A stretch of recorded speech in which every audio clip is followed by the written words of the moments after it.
In this video, we're going to talk about how to raise money for a political campaign. Bills are a fact of life, and it is a fact of life in a political campaign that you are going to have bills to pay.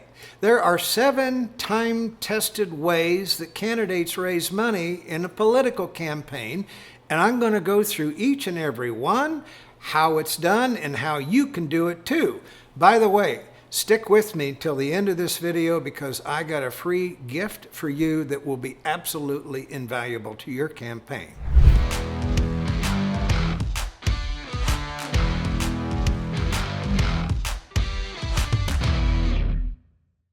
In this video, we're going to discuss how to find people that you know and how to ask them for money.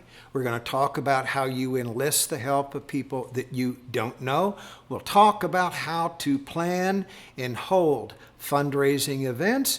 And then we're going to get into how you raise money using email, social media, and even text messages. The first thing on our agenda is constructing a list of people you know, family, relatives, close friends, people you've worked with, people that you go to church with, maybe even your neighbors. And once you've done that, then I'm going to suggest a couple of other places to look because you're going to learn as you go through this process that you know people that you forgot you know. Where do you find them? Check your Facebook friends. Check your LinkedIn connections. Take a look at the people who follow you on Instagram if you have an Instagram account. Check your high school and college yearbooks. Go through your life, identify the places that you've worked and people that you worked with. Take a look at the volunteer and civic organizations that you've been involved with and who you served with, who you became friends with, who you've known from dinners and parties and so on. The objective is not to ask all these people for money, you're going to ask some, but you can't ask people for money if you can't remember that you're friends with them. Oh, and by the way, the most important thing you can look at is the contact list in your iPhone. Second thing we need to talk about is how you ask for money. And here's a simple fact of life. If you're running for office and you're not willing to ask anybody to help you advance your cause, you need to find another line of work. It's a sign that you don't much believe in your cause. Now I'm going to start this one with a story once of someone who had called me and asked me to talk to him about running for mayor of New York City. Oh, he had some ideas about what he wanted to do. We talked about people that he needed to meet, but the fact is you can't run for mayor unless you ask people for money.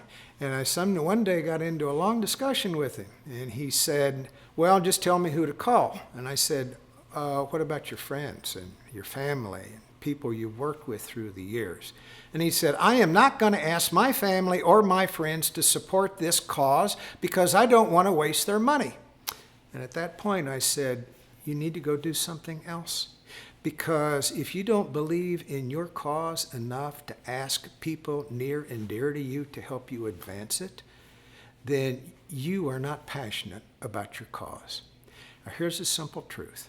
I know it's not easy to ask a cousin or an uncle or an aunt or extended family members for money, but step up to the plate here. Be passionate at what you're doing.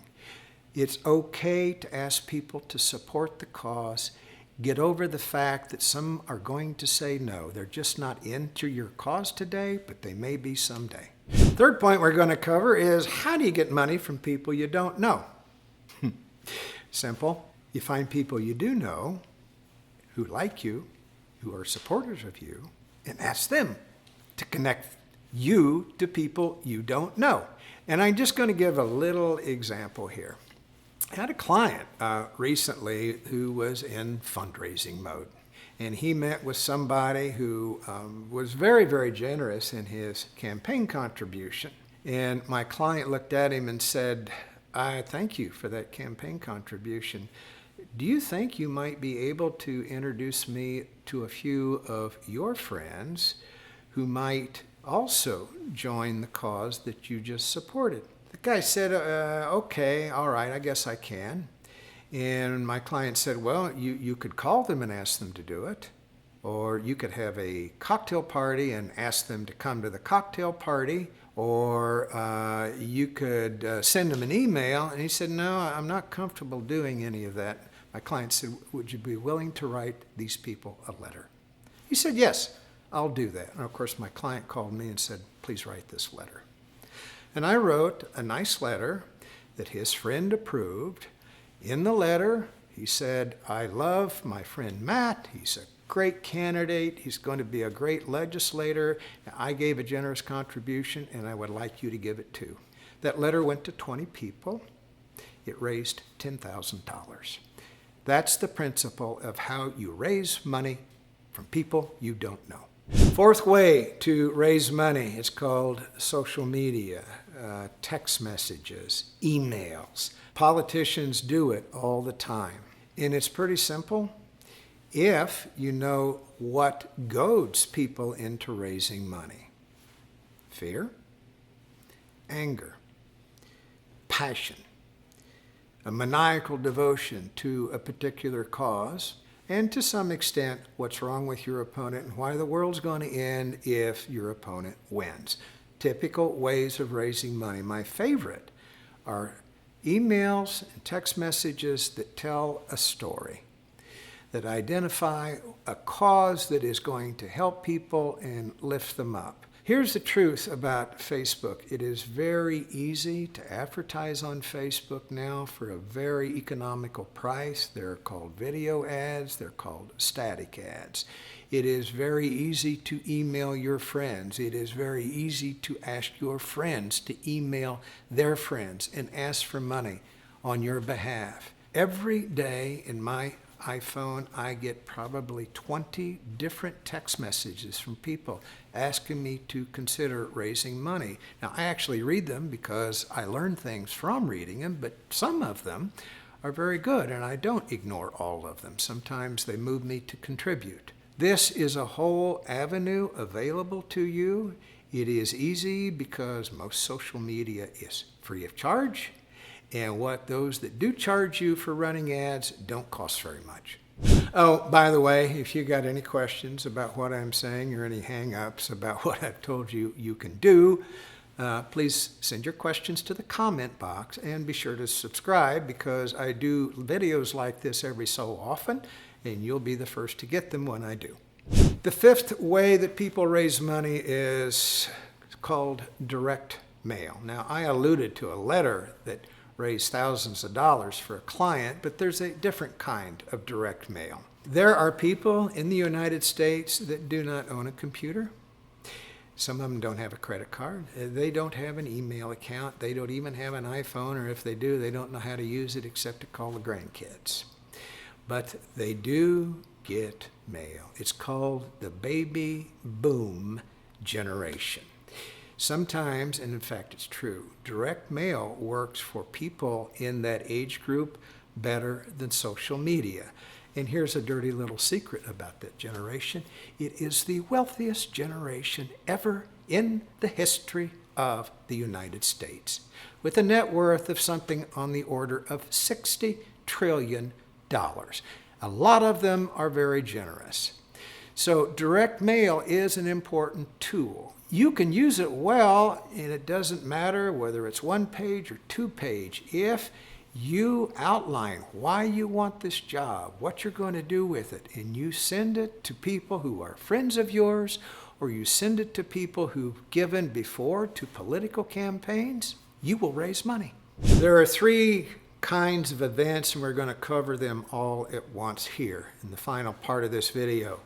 There are cocktail parties, there are dinner parties, and there are large and celebrity events. So you remember that person I talked about earlier in the video that decided he would send a letter to his friends because that's the way he wanted the help, and he could just as easily have said, you know what, I'll do a cocktail party and I'm going to invite X number of people to this cocktail party. They're all going to be my friends. You don't have to give me a list of your friends. I'm going to invite them here. We're going to charge them $100 each to come in. You come in and you eat carrots and celery sticks with them for a couple of hours, and that's the way I'll raise you some money.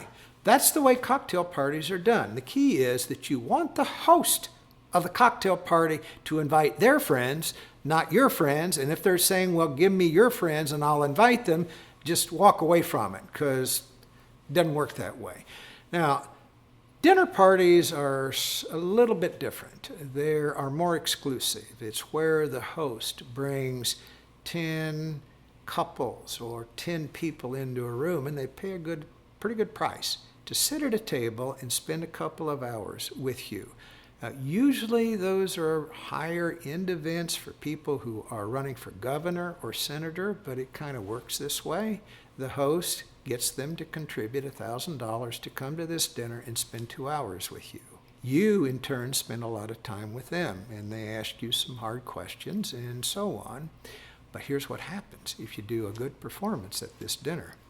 Every one of those people at that table is also capable of connecting you to people that you don't know. And I recall once a U.S. Senate candidate in New York had 10 people at a dinner party, and so he raised $10,000 from the dinner. But he raised so much money from the people there that the proceeds from that one dinner party turned into $100,000 over the course of a campaign.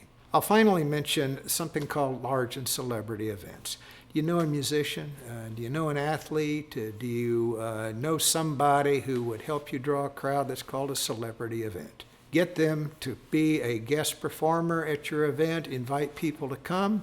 If you don't know a celebrity, why advertise the event to your dog and bean dinner where people pay $25 for a good time with you, hire a band, and raise money that way. Below this video, there is a link to a video that will help you identify people that you don't know who can give money to your campaign. I'm going to suggest you watch it. It's an entire playlist. Click the link and have at it.